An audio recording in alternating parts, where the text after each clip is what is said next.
Hello friends, welcome to my channel and explore the world of Microsoft Azure. My name is Rajneesh Kaushik and I'm a Microsoft certified trainer, consultant and an enterprise architect. For more latest videos and blogs, you can always log into my website rajneeshkaushik.com and subscribe to my blog. Please do not forget to subscribe my channel and click the bell icon so you don't miss the latest videos. Do like, share and comment. Hey there, welcome back to my channel.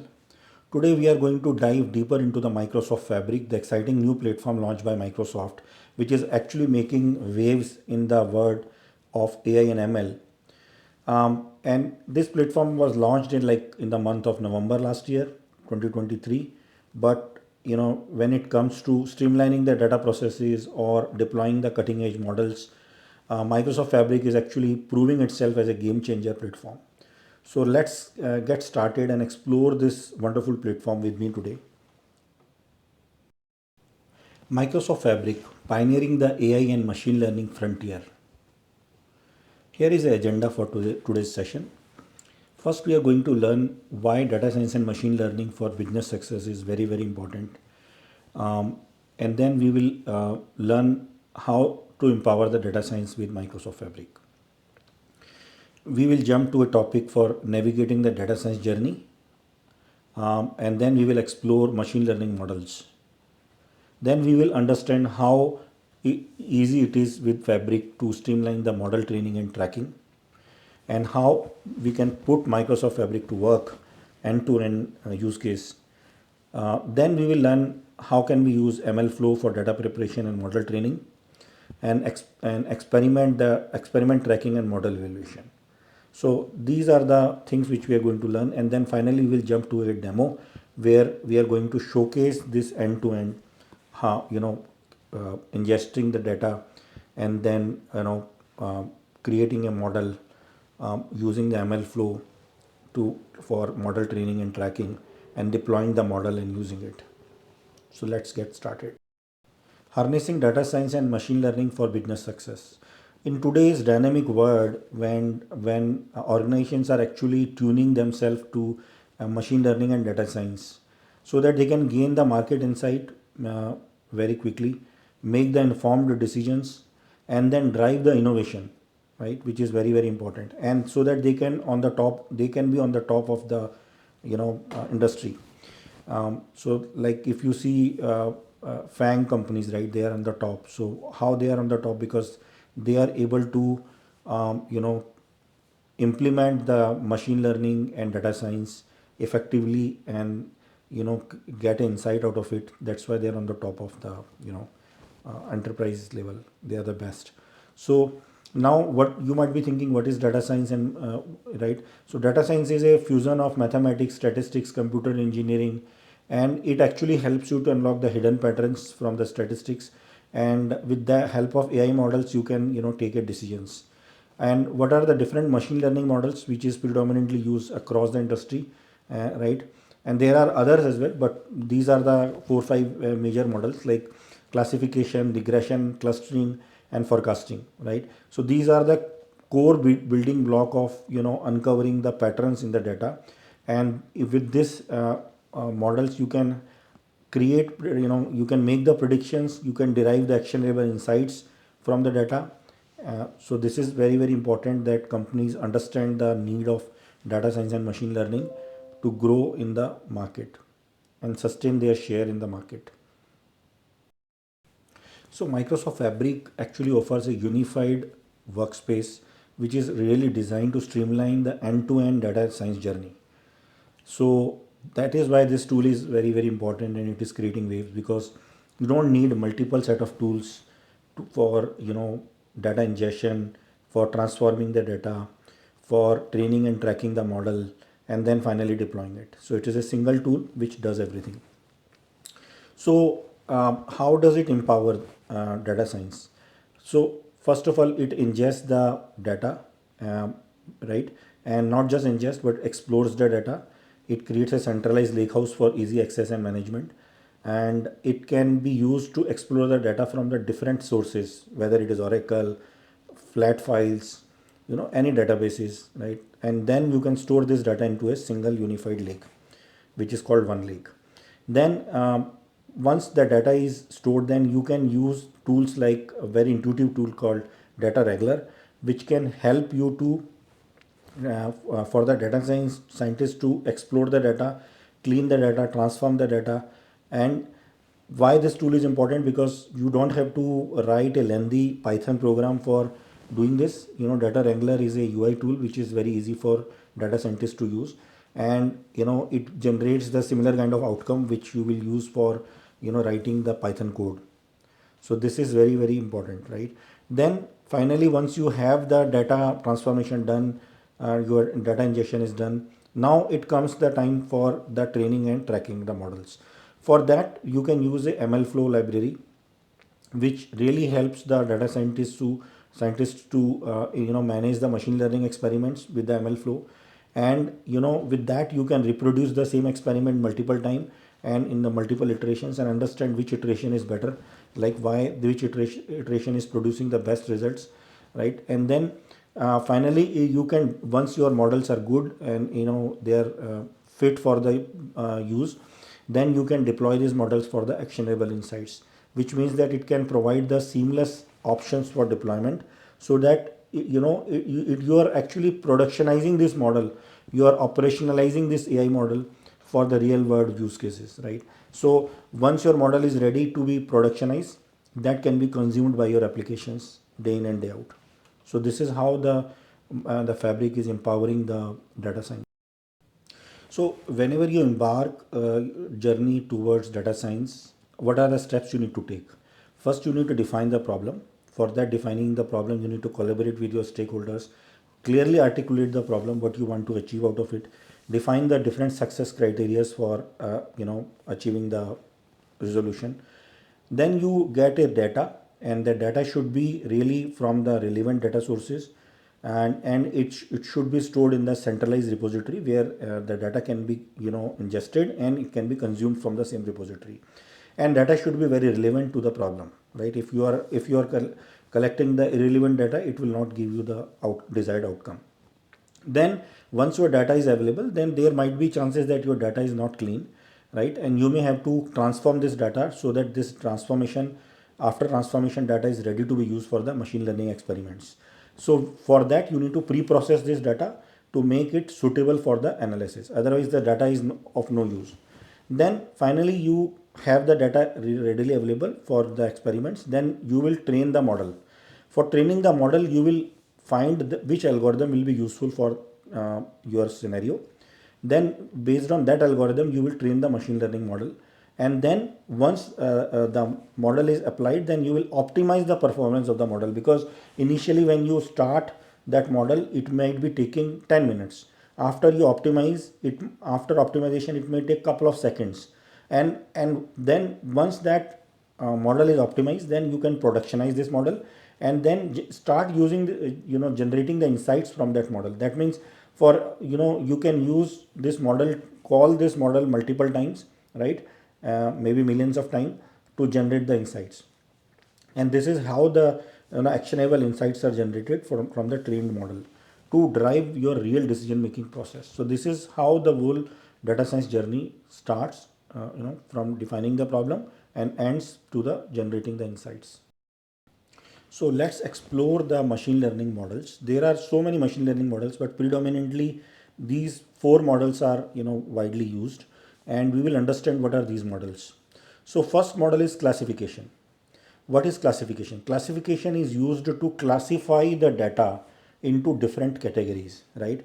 And it is used predominantly for categorical outcomes. That means you are categorizing the data in a different categories. Like one example is, I'm giving you data and you want to categorize it, whether how many people are diabetic from the patient data and how many people are non-diabetic. So this is one classification, right? So this is called classification. Why it is valuable? Because you might be using it for fraud detection. How many people are doing fraud? How many people are not doing fraud? Or you might be using it for sentiment analysis, like what is a public sentiment for a leader, right? Like how many people like categorize as a part of that, they think favorable for a particular leader. How many people think negative about the negative sentiment, carrying a negative sentiment for that leader. So these are the classification types, right? So this is one ML model. Another model is called regression. Regression is used to predict continuous numerical values, right? So your data is you have many values coming from the data, and you want to predict what will be the next value. Like one example could be that last 2 years this was the particular sales number. Now what will be my sales in the this year and the upcoming year? So based on that regression analysis, you will predict the data for the sales numbers for the next years. So this is called used very valuable in sales forecasting, demand estimation, like what will be my demand for my business for the next 2 months, or a risk assessment, right? So what are the risk numbers for based on this data, what are my risk numbers, right? So this is widely used for the banking sector, right, where they want to evaluate the risk. Then clustering. Clustering is to cluster the similar data points together, and based on their inherent characteristic, you want to cluster the data which is of similar type, right?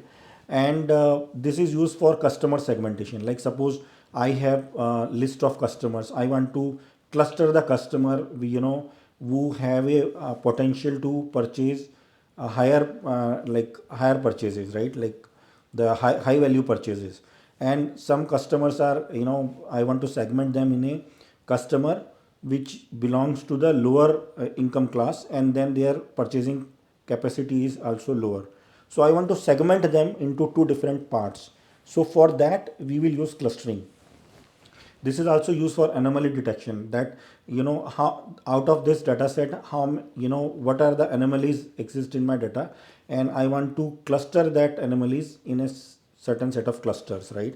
And it is also used for image recognition. For image recognition, if you are given hundreds of images and then you want to know that, okay, out of these images, right, which image is belonging to a specific sentiment, right? And then based on the clustering algorithm, you can find out that image, because there is a pattern, there is a clustering pattern based on that images. And then finally we have a forecasting.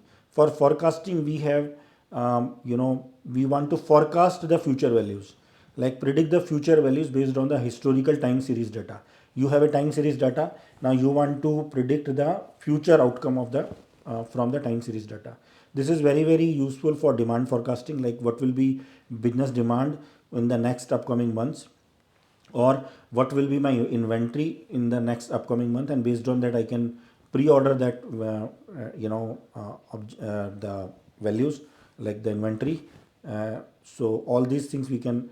And then you can also do for resource allocation, like how many resources will be required in the next 5 months. Based on that I can recruit the resources today itself, right? So this is called forecasting. Forecasting is very important, because you forecast the future future values based on the current data, which is nothing but a historical time series data.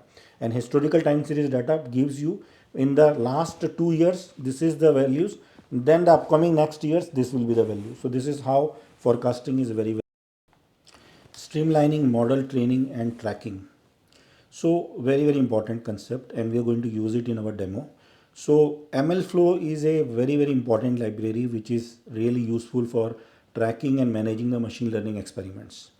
And why it is important? Because with this you can reproduce the experiment, right? You can log the key metrics of the experiment. You can log the parameters, and then you can also add artifact in the experiment, so that when you want to retrieve the experiment, right, or you can rerun the experiment multiple time in the multiple iterations, you can find out which experiment was good, which experiment was bad. Like suppose first experiment was producing the result or accuracy of 10%. Second iteration provided experiment accuracy of 50%, and third one produces accuracy of 95%.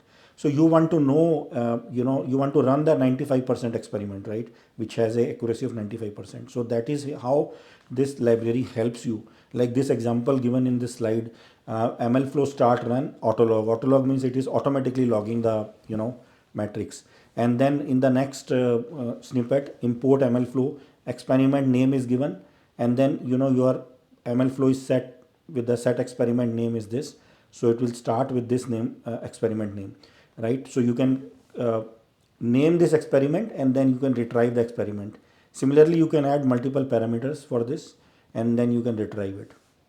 This is very important for data scientists for iterating on model training strategies with the different strategies, and then which strategy worked for them, track those strategies which work for them, and then use those strategies for the next set of experiments. So how do we put Microsoft Fabric to work? So Microsoft Fabric helps you by streamlining the ingestion process in the one leg, simplify this overall process of ingesting the data which is coming from various sources. And then it helps you to explore the insights. It again, once the insights are developed, then you understand or uncover the insights. You can start training these models, right, with a wide range of algorithms and techniques which is available. And then finally, once you are done with that, then you start experiment tracking with the MLflow. So we are going to see this happening in data preparation and model training with MLflow. So we are going to show you a demo, which I'm just trying to explain it at very high level, what we are going to do in that demo, so that you have an idea, fair idea what we are trying to achieve. So first we are going to load the data from Azure storage. And once the data is loaded, we are going to convert it into the pandas with the help of, data like notebooks, right? It's a Python notebook. And then we are going to convert it into the pandas data frame so that we can run the machine learning model on that pandas, because panda is very popular and very easy to use. So then after that, we are going to split this data into training and testing data sets. Okay, because whenever you do the training machine learning, you have to divide the data into two parts. First is training, another one is testing. Okay, so once that is there, then we will create two different models. One is a linear regression model and another one is decision tree regressor. And then we will use the scikit-learn library to train these data sets. And for the experiment tracking, we are going to use MLflow.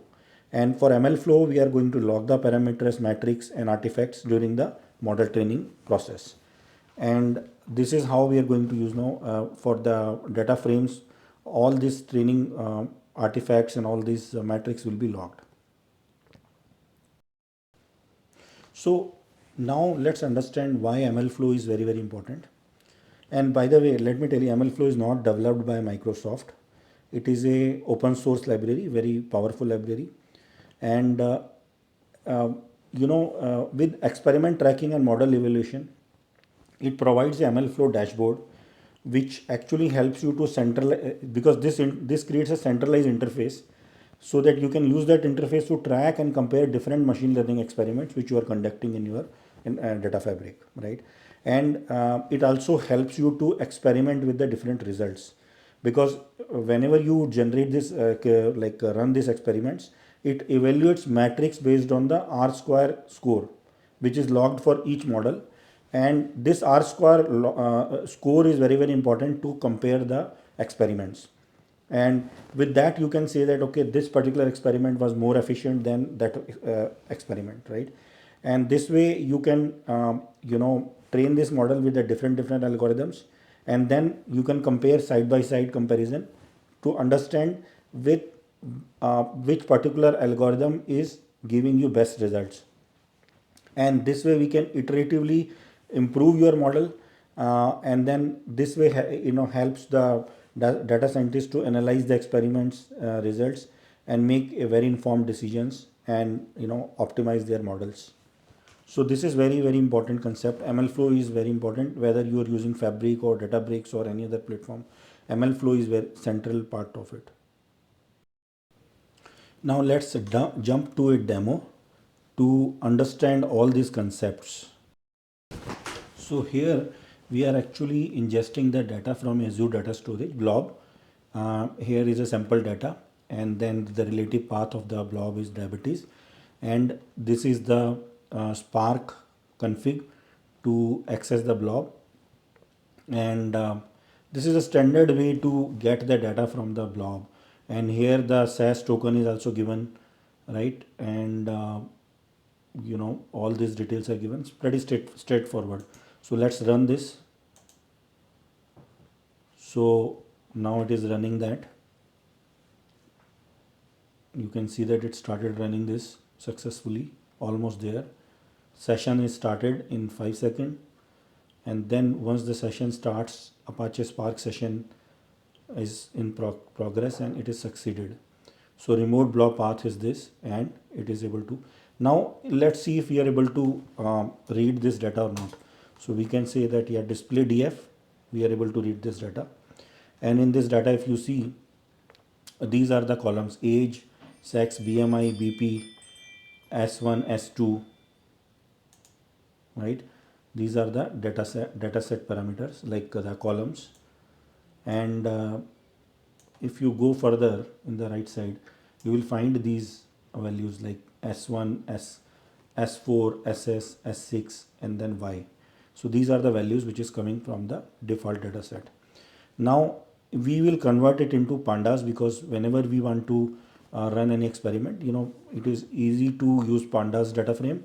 So we will convert df to pandas, and then we will see the head. That means we are going to see, after converting into pandas, we will see the head, so that we understand what kind of data is this. So head command does not give you the full outcome, it is just giving you the basic this one, so that you can understand it, what kind of data is this. I mean, at high level you can understand the column name and all that, right? Okay, so now we have this data set. What we will do, we will come to data and transform data frame into data wrangler. That is a game changing tool for this data frame, right? And once you open this, it will give you the nice looking interface for all the data which is coming here. And then it will also give you this data here, right? And this is a y, all the columns, right? And if you see this particular data, initially you may think that you may use regression model for this. Why regression model? Because you might be thinking that, okay, can I predict whether a person will become diabetic or not? But with this particular data set, it is very difficult. So instead of doing a regression model, if we can do the classification model, which classify a person to be diabetic or not diabetic, right? And if you see this data y, because y is a value which will give you the idea whether a person is diabetic or not diabetic.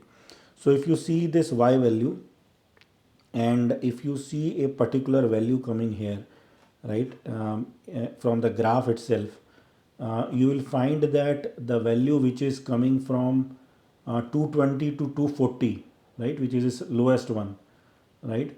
So that is where we can say that if a person is like, if it is crossed this value, right, then the high risk diabetic. If it is less than this value, then he is a low risk of diabetic. So based on this 220 to 40, we are going to create another column under alongside, and that column we will use for finding the risk profile of the patient, right? So let's do that.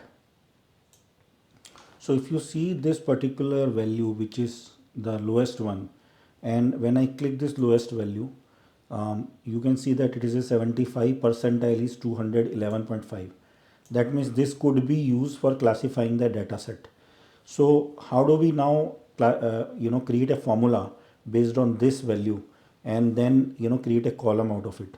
So for that, we have to come here in the formula section, create column from formula, and then the column name we will put as a risk, and then the formula we are going to put is this, because this is a formula which will help you to create the column. And this is nothing but we are telling that based on the data frames y value, y column, if it is more than 211.5, then it will convert it as a value 1 or 0, right? If it is more than this, then it is going to convert differently, If it is less than this, then it will go. So now you see the risk is coming. So it converted it into 0 or 1. So as int, whatever we have found in the formula, it actually converts the boolean values like true and false to 0 and 1. So this is how this formula works, right? Now we have already applied this formula and the results are coming here. We will add the code to the notebook. So this is a wonderful feature. I really like it because this feature adds the code to the notebook. Whatever you have drag and drop you have done, it automatically added a code in the notebook. So since I have already added this code initially, so I'm going to delete it, but it is fundamentally the same code, right?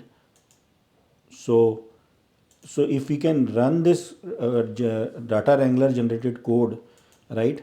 So what does it do? It actually creates a function, Python function, and I already explained you that as type actually convert the boolean values into the integer 0 and 1 and returns the df. So with this it is returning a df with a 0 and 1 values here.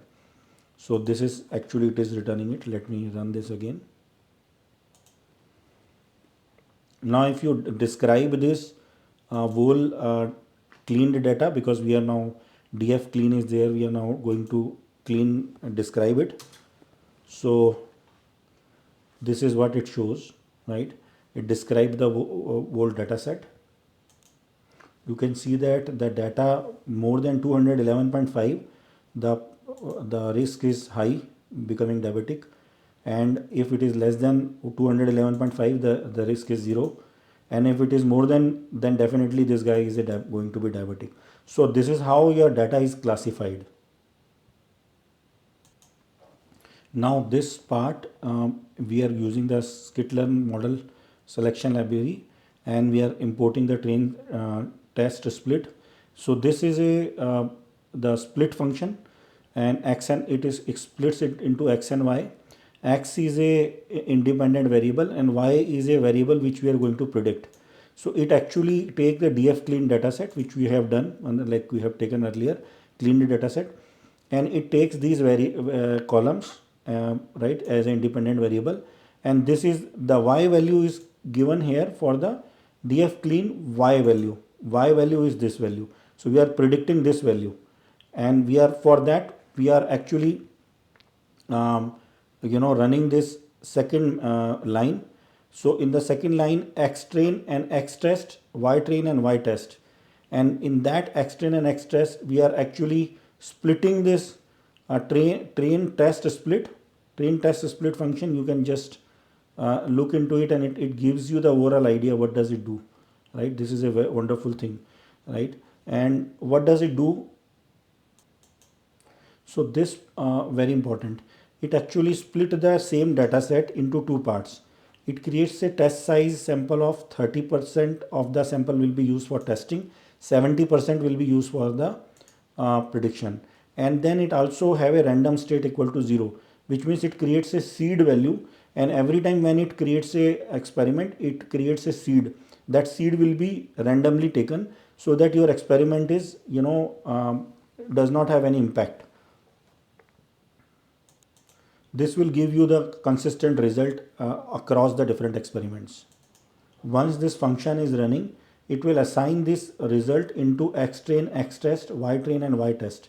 That means x train and x test for training and testing result for x, and y train and y test for training and testing result for y. So x train and x test for training and testing, and then y test and y train for training and testing. So this is how it is. The results are split into two different parts. Now after that we are going to, so let's run this.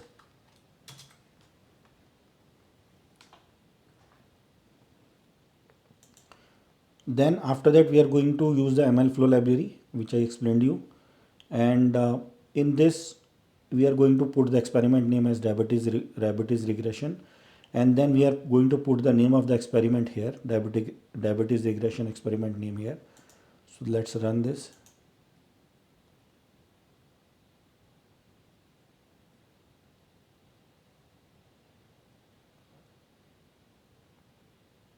It ran successfully.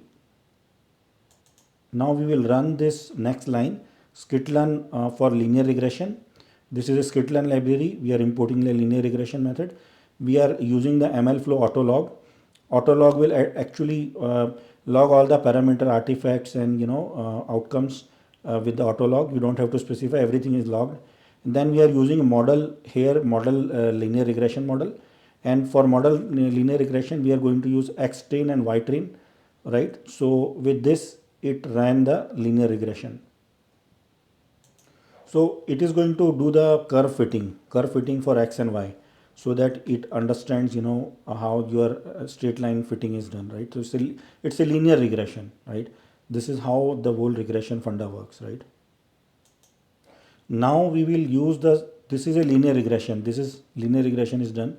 Now what we are going to do, we are going to execute the similar kind of steps. Like we will again split the train data set, but this time instead of using Y, we are going to use a risk value, a column which we have created in the clean data set. So we are going to split it.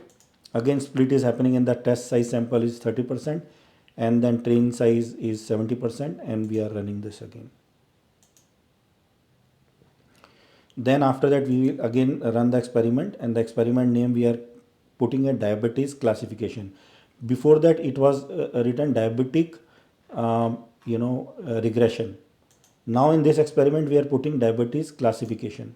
So we will do the diabetic classification, and then we will again run the library.